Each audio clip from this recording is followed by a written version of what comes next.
Shabbat Shalom. Shabbat Shalom. Shanquilla One Vision Ministry. Hmm. Today I really don't have anything together. For some reason, I just really just have some cloudy mental fatigue. Um, I have been working on something, dealing with the names and what names mean, but I just really ain't motivated to speak on it. You know, I'm not in a bad space, I guess, but I'm just really just not motivated. Don't feel like y'all really gave me nothing to just be on at the moment. I've been on some things through the course of the week, talking on certain things, and a lot of discussions been going forth. But again, I'm mentally drained. So I'm gonna just ramble a little bit. I'm gonna pray a little bit, just be here for a little bit. Abiyah, thank you for your Ruach. I thank you for your spirit. Thank you for just allowing me these days that I've had on this earth. My expectation of days were not past 18, and I've made it to 53 years. Some days I may very well sound unappreciative of these days, but I'm very thankful. Some days I have a complaining tongue, venting and letting out what's in me. But it's not that I'm not grateful. A lot of these things I'm not the best at managing.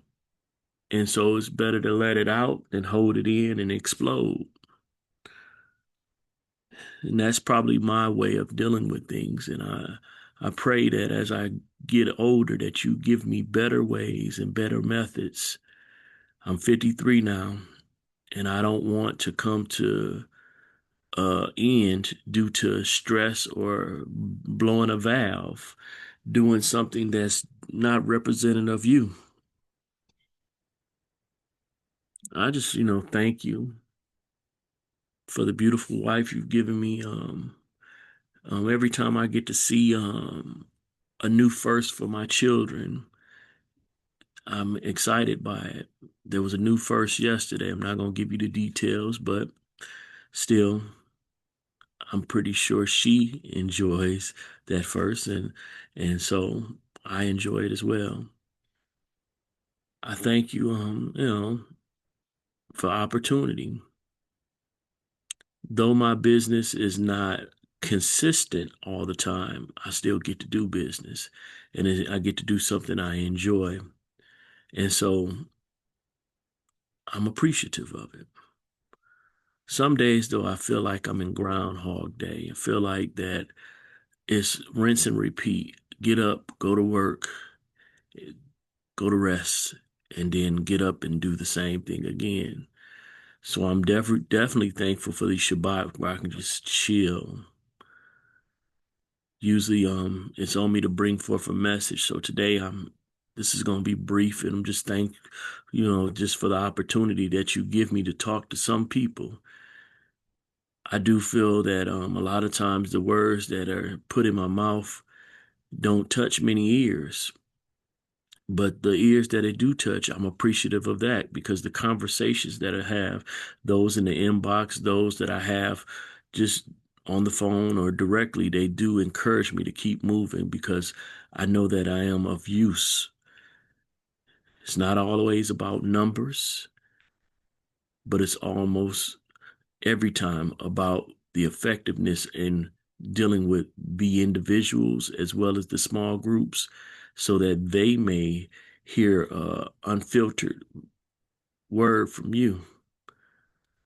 I'm not doing something for marketing, so I don't have the flashy this, flashy that, and all my vocabulary doesn't always come out at all times. I have a vast vocabulary, but I'm not always bringing forth the big words, and sometimes I stumble, and even, you hear the stutter.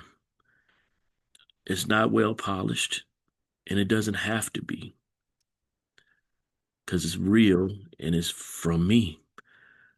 All my flaws are available to be used by you, and I'm thankful that, I'm making it through those things. All right. I thank you, Yah. Hallelujah. So I'm still gonna talk on some things. You know, name, Shem, Hashem, the name. My name is Shanquilla or Shanquilla. Shan is a derivative of John or Yohanan. So it has meaning. As you go from culture to culture, names change, but they still have meaning. And seeing that we are Hebraic people, we should be looking into the Hebraic name and what it means. Yahushua or Yahusha is Yahuwah is salvation. They've changed the name to Jesus, and then when you look at Jesus, that's more of a Latin name. And if you go to the Latin, G is like in geo, in earth, and Zeus in Hebrew is horse, but in Latin is pig. It's like, man, that's an interesting name. One thing that gets me though is that you don't really translate names. And they'll even admit that the name that they came up with is a translation that was transliterated. So you did two different things. There's nothing wrong with a transliteration because it uses the language that you're currently in to spell or write out what you're saying. So the pronunciation does not change. But if you translate something, you've changed the whole pronunciation. And now to transliterate it, it's so that you could better say something that's not even the original name. It's not, it's interesting. So since I'm rambling, I'm gonna just talk on a lot of different things. Black. We've been told that we were all these different names, and black is one of them. We come with African American, but black is the interesting one for me because black, when you do the etymology, you break it down, you find out that it's akin to blank. Blank is nothingness. Black means nothingness. Black also is lined up with death. And as you look at my skin, there's nothing black about it. It's actually brown. But we were given the term black. We were given the term African American. You don't really see people named after two different continents. You're usually named after one place. Almost all the palm skin people, as I call them, or what many people call the Caucasoids here in America, come from Europe. So why aren't they European Americans? But they just regularly get called Americans. It's interesting. But if you don't have a name or a connection to a place of origin, a nation, nationality, then you have no right to the property that's there. How do you go to the United Nations and say, I have a case without a nation to claim?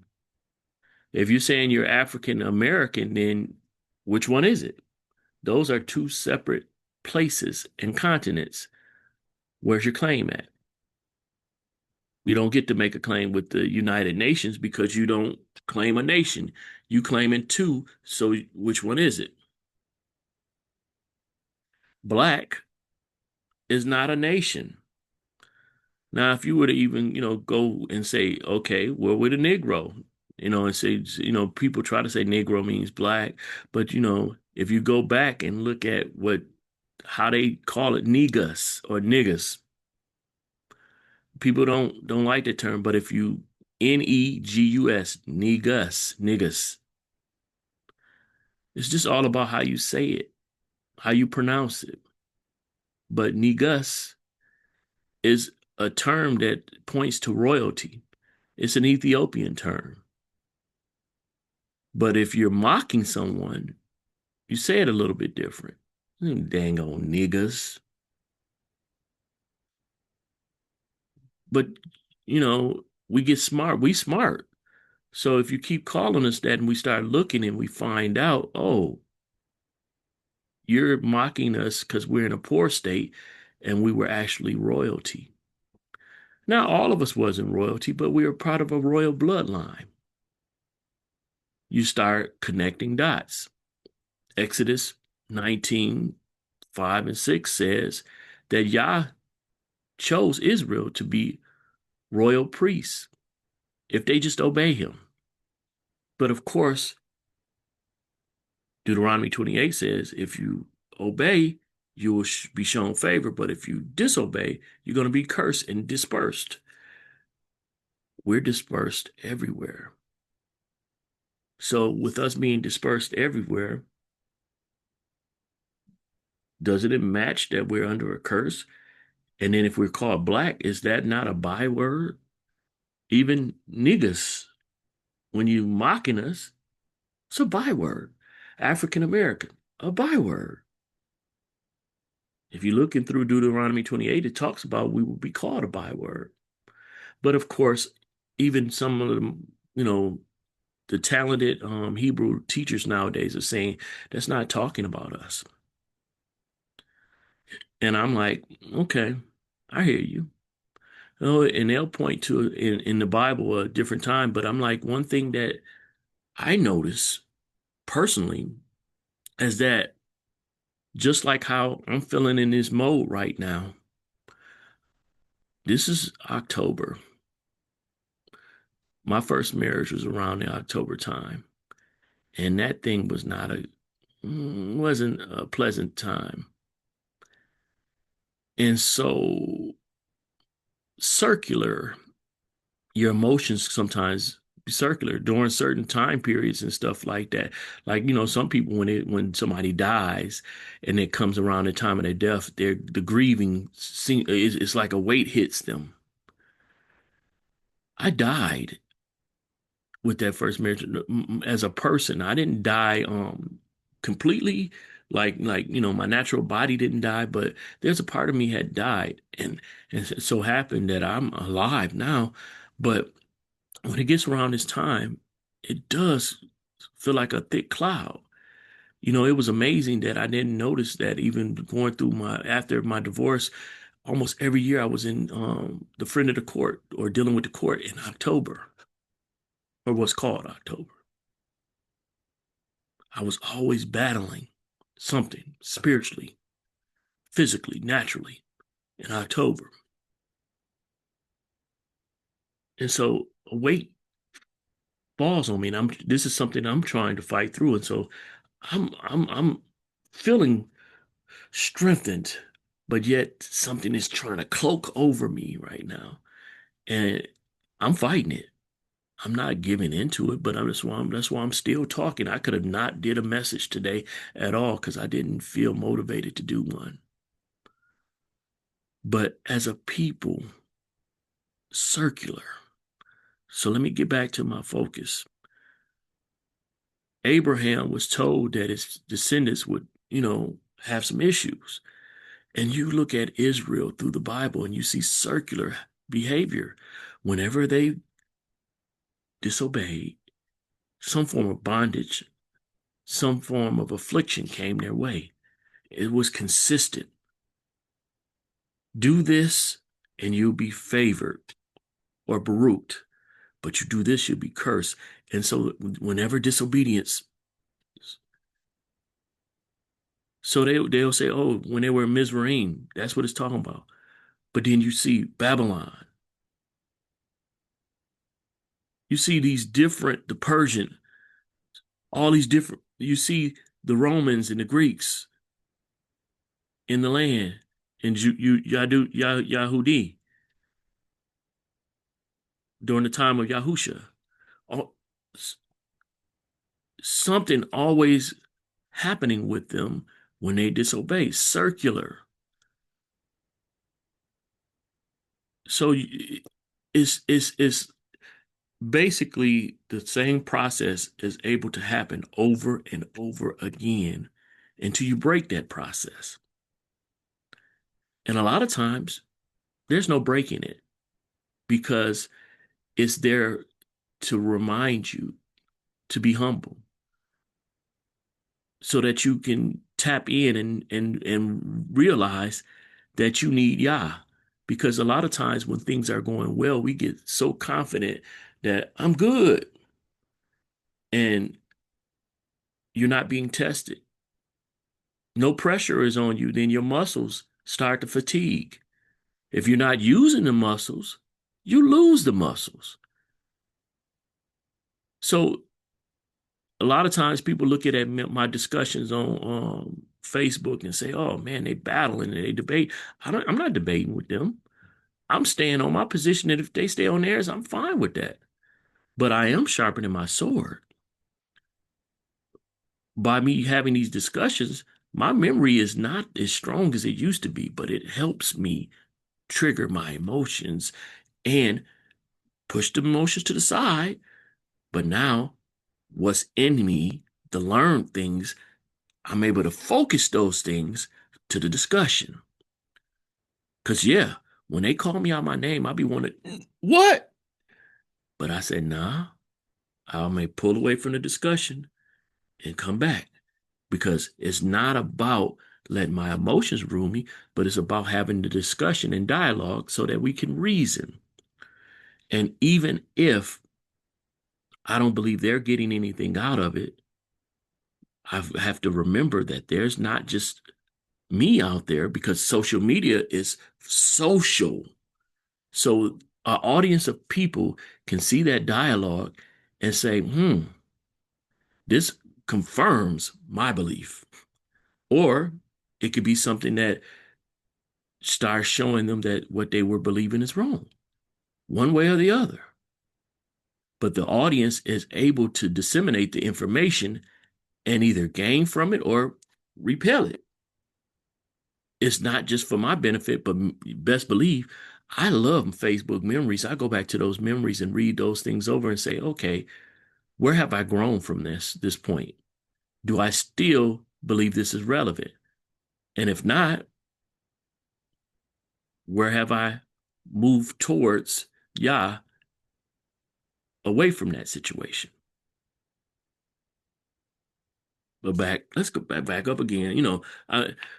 I'm still talking about the black and the different terms. I'm just rambling. Again, I'm not black, not black. Israelite is not a religion either. Religion binds you. But of course, a lot of times that's the only terminology that people will comprehend. This is a culture and a heritage. Black is not wasn't seen as a religion. You don't see any Italians calling what they are a religion. That's their culture. But we've been without a culture for so long that we don't get a place to say what's our culture. And when we define our culture, they want to even say, oh, well, you're racist, which that word makes no sense either. The term racist really came from, or race came from the race for global domination by those that were considered white. They were looking for supremacy. And guess what? We were the victims of that. We were the ones used as booty or spoil. And booty is not, they used us for our booty, our actual bodies sexually, but they also used us as a resource for money. They put us to labor and they sold us. We were dominated. Those that were supposed to have dominion of the earth were being dominated in the earth. And we can say all day, these people did this, these people did that, but these things occurred because what? Our disobedience. Stop blaming the belt. White man, I have so many people that have hostility towards me for dealing with the palm skin people and saying, even when I say I love somebody that's palm skin, and I'm like, well, they've done no harm to me. I judge them by the merit of their character and my reputation with them. I'm not around palm skin people the majority of my time. So the ones who've done me the most wrong, likely and mostly have been my family and people that I labeled as my friends. Not saying that no palm skin people have never done anything wrong with me. Oh yeah, I've dealt with a lot of racism when I worked in the General Motors plants, yes. But again, I didn't deal the bulk of the time with them. The bulk of my time was with people that look like me. People that I'm told to trust because they look like me, but those are the people who've done the most wrong towards me. And a lot of times, honestly, I'm not the best at forgiving that. Or I'm gonna say I forgive that, but I don't forget that. Because people tell me over and over that I'm too trusting of people, or that I let people get too many passes or whatever. Because, you know, I let people get close to me that probably never should have gotten close to me. Because I do want to build relationship and I do want to forgive people, but some people don't merit forgiving, honestly. The forgiving that you do that for your own self because they have never really even sought to be forgiven because they don't feel like they did anything wrong. And that type of person, to me, you should not have right by you. When they've done something to you and they don't believe they did something wrong, yes, you can forgive them, but you probably need to have a long spoon and feed them with that so that they can stay over there. Because likelihood, if they stepped on your toes, they're gonna step on them again and again and again. No matter how much you scream, ouch, they'll be back on your toes again because they don't view it as them doing anything wrong to you. Sometimes you got to protect and cover yourself. It's not, so I used to be bothered by people unfriending me and deleting me and stuff like that. And I'm like, well, if that brings about peace for them, I should be okay with that because life moves on. I, I'm 53 years old and I've been through so many people as my so-called best friends. I fellowshiped with a lot of different people that I don't fellowship with no more. I've taken flights to go places and and spend nights at people's homes and did stuff. And my pockets have gotten lean dealing with people. And where are those people now? There's no hardship towards them. I don't hate them. I still love them. But where are they now? When I tore my Achilles, where were they then? When my wife was off work for 17 months, where were they then? You know, a lot of people find out about your moments of desperation after the fact because they're not present. They're not there. And it's amazing how many times when you're going through stuff, people think that you should seek them out to tell them that you're having problems instead of them being around so that they could either sense it or you could talk to them because they're around. If I'm going through something, somebody died, let me call them and let them know. I'm grieving. Why would I be the one calling and I'm the one going through something? But again, when you're constantly operating as your brother's keeper, and I'm always looking out for other people, a lot of times you don't get looked out for. When you always make yourself available for people, and then they rarely return that, You don't do stuff for reciprocation, but it'd be nice. Rambling. So, you know, I'm not gonna make this long. I probably should probably even end it right now, but y'all's amazing because I look at how I was as a man, young man. This same wife, so I have a saying for my own self. I don't retread or you I don't rerun or I don't the tires that's used, I don't use them again. And so I dated my wife in high school, but I was the one messed that up.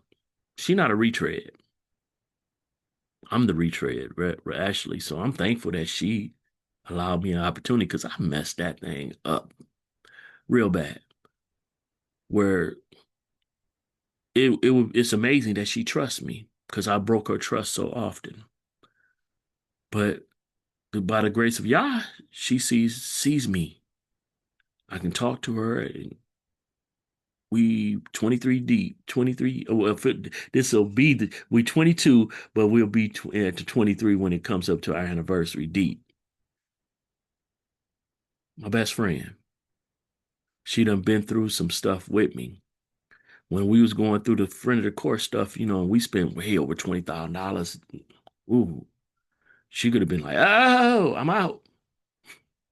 Nah, she stuck in there. Oh, we had threats of violence towards us and all that stuff. Nah, she stuck there. You know, them ain't your children. All this, so much stuff. She was still there. All the circular stuff. Her being in the mental health field or whatever, she was able to identify some things that like you ain't unpacked that. And she would give me words of wisdom and stuff like that. And a lot of times, honestly, I couldn't hear it from her. So when somebody else said it, she'll remind me, I said that to you. And I'm like, dang, I ain't listened to my wife, you know, and it was not that I'm being tone deaf towards her. It's just, like, oh, okay, she just said it, it, and I'm glad that she reminds me that she said that too. Because then I started trying to listen and hear and say, okay, when she say something, listen. Because she has so much wisdom. But,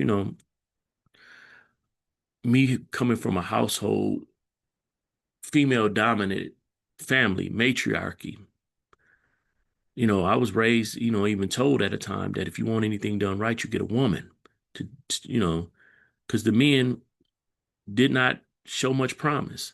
And so being raised like that, I didn't really view myself as the one that was going to ever bear forth promise.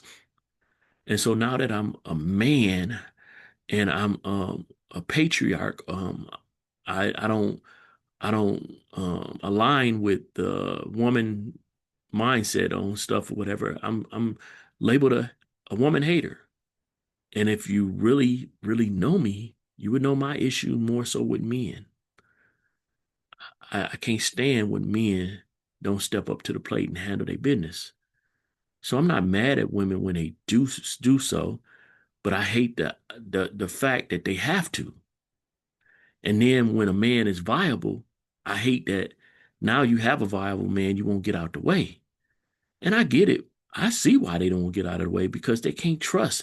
They don't have experience with men leading and staying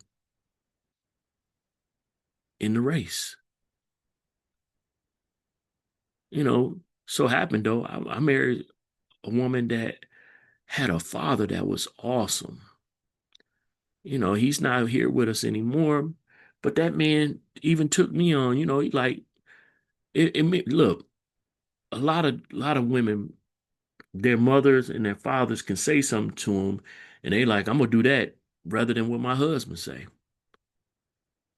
Whenever my dad, her dad, but it's my dad.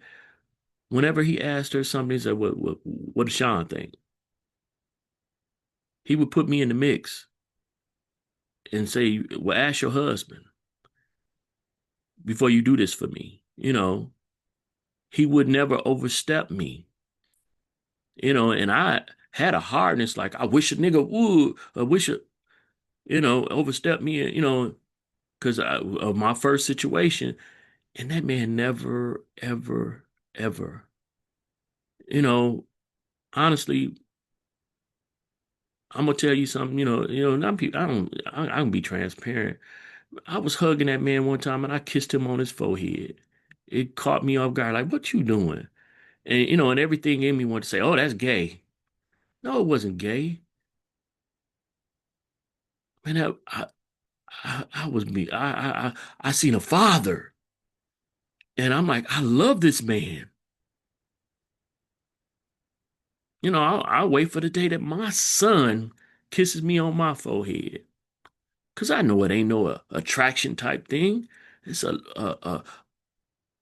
he comfortable and he has respect for me if he ever does that. I wait for that day. You know, I've never had reverence for men like that because the men around me dropped the ball. Or the men that I seen that had high esteem, they manipulated their position. I had a man that I reverenced and stuff, but every time he clowned me. See me on my unicycle, oh, this big old clown. And when I basically matched that energy, everybody was mad at me, but he didn't seem to take offense to it. But again, that relationship didn't really blossom. It's a lot of men that I've tried to give some form of respect, but they never put me to the level of son or never put me to the level of peer. It's always I had to almost be underneath them, and there was never a reverence given to me. They never empowered me. I would see them empowering women, but never empowered me. And so after a while, that distrust that I had towards men, it was there, regardless if they were honorable or whatever. I'm like, oh, the only reason why they dealing with me is for manipulation and control. When I deal with men, you know, I had this young man named Tay. He gives me the utmost respect, but I see him as a peer. He's one of the ones that will still call me Moray.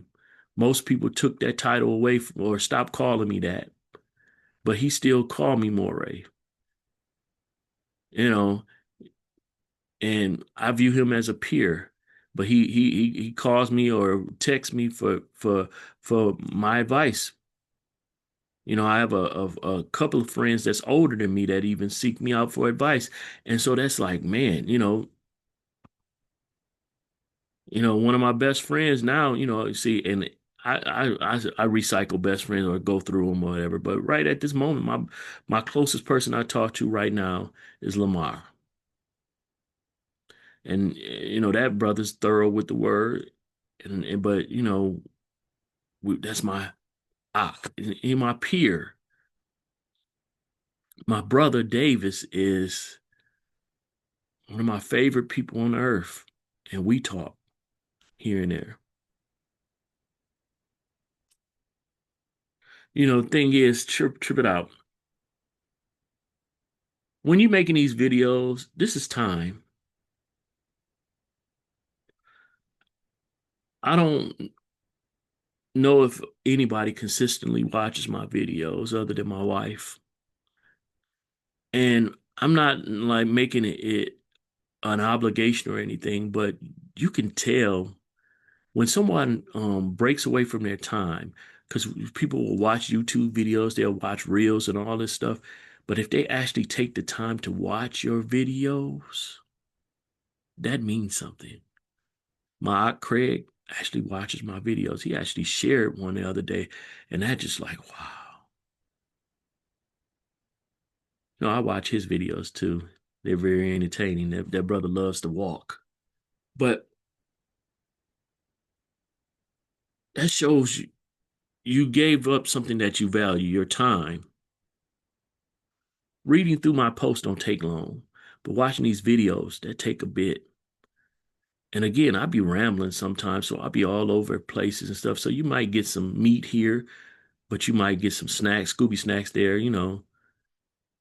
But I'm thankful. I'm thankful Yah gives me the opportunity, you know, and this thing is an obligation that I've set for myself. And so I try to bring forth something. And I apologize today that I don't have a set message. I'm just rambling, but hopefully you're still getting something. We talked about the black thing and talking about the name thing. Let's deal with some more names. Okay. Nisi. That's a name, it's a title or whatever, but Nisi is banner. This nation has a star-spangled banner that people pledge allegiance to, pledging allegiance to a flag. Nisi means flag and banner. But if Yahuwah is your Nisi, why are you pledging allegiance to Old Glory? No. So when I'm out at events and stuff and they stand up and they do the national anthem or whatever, my nation is Israel. So I don't stand for that. I don't mean any disrespect to the nation that I live in, but my nation is Israel. And the one that has my obedience is Yah. The one that has my allegiance is Yah. So there's no disrespect, but you're not finna see me put my hand over my heart towards this nation, this corrupted nation that has done so much, that owes a debt to me and my people. No disrespect, no hate, but the real is the real. My heart is for my household.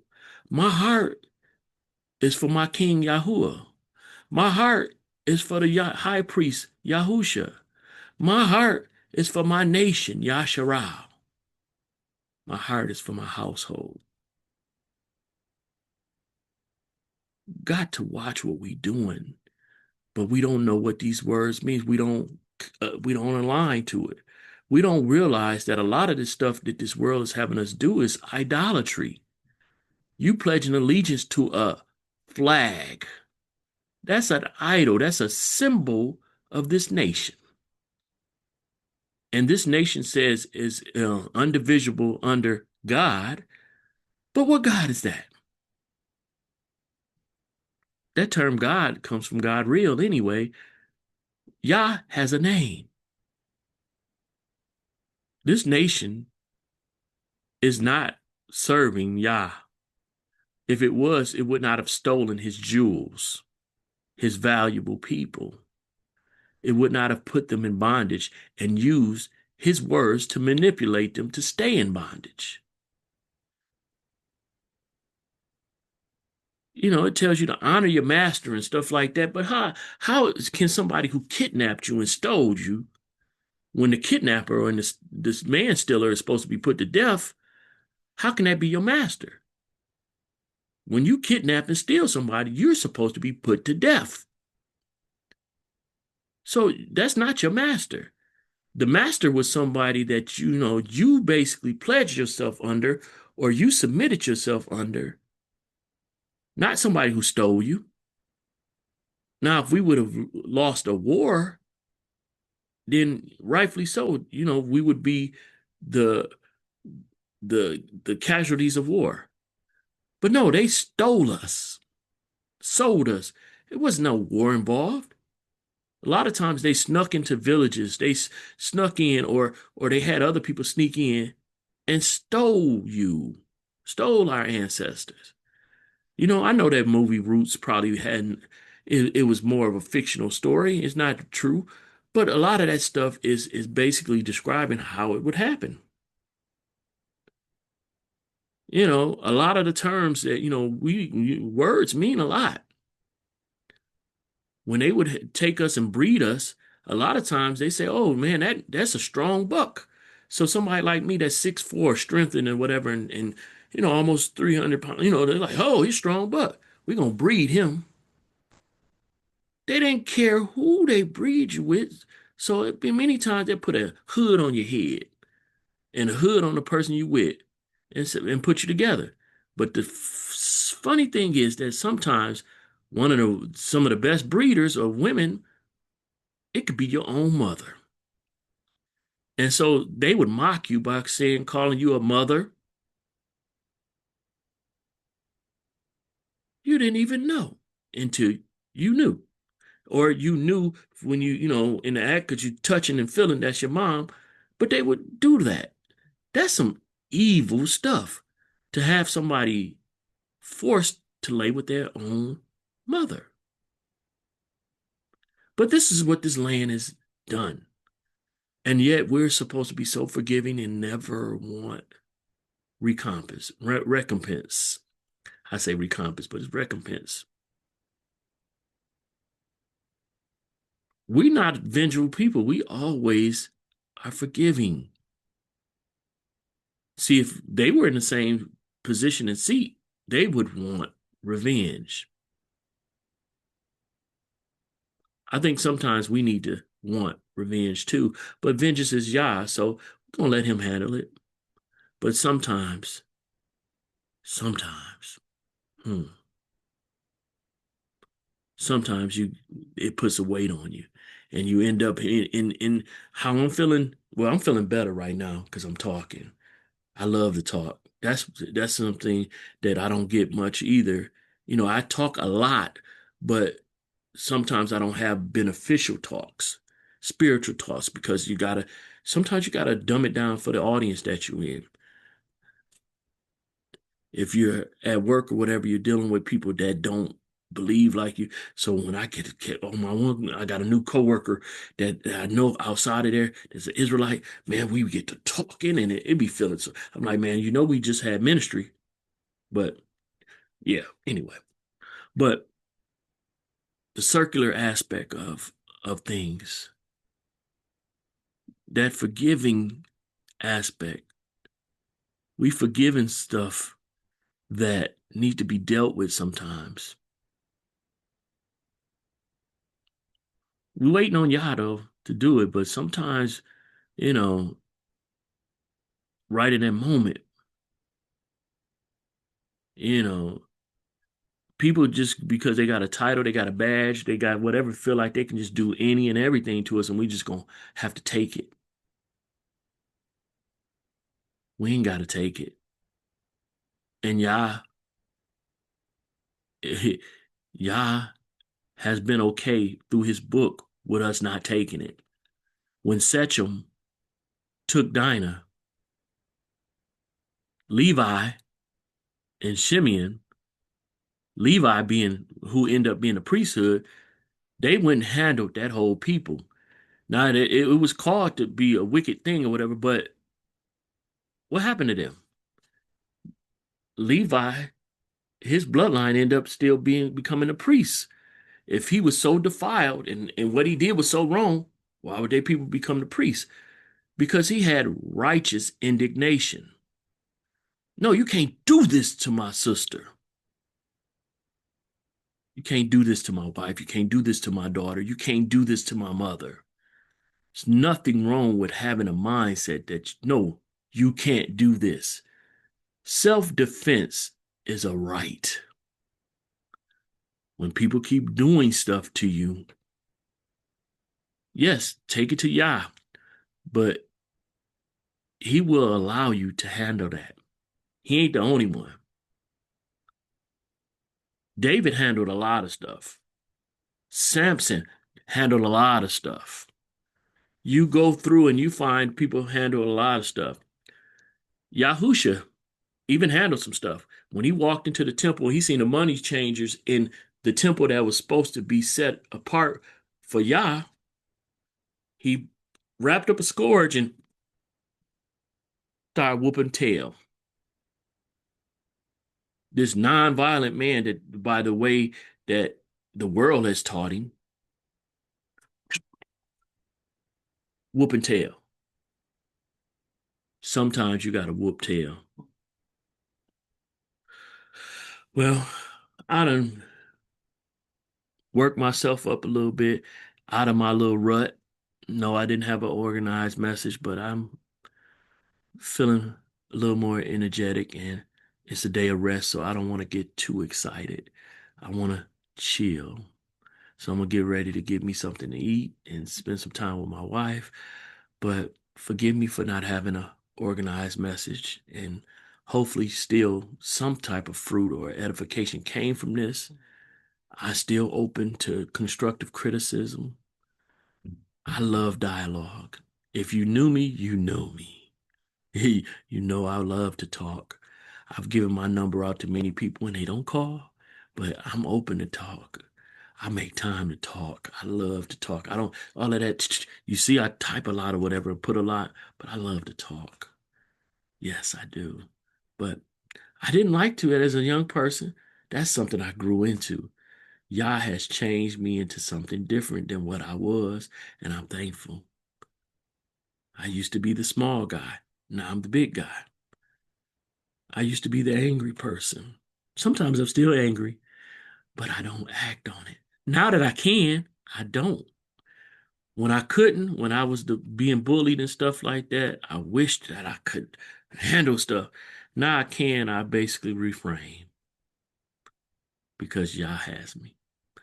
Abba Yah, thank you for this Shabbat. Thank you for this opportunity. I thank you for this time of rambling. May you be magnified.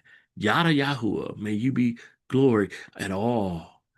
May your representation through me always be spot on to give you nothing but the praise, nothing but the glory. I don't ever want to take away from who you are. I don't want to get in your way. I don't want the shine to be on me. It's all about you. So I thank you, Yah. Hallelujah and Yada Yahuwah. Shabbat Shalom. Shanquilla Yah or Shanquilla Carter, One Vision Ministry. Ahava. Restful day.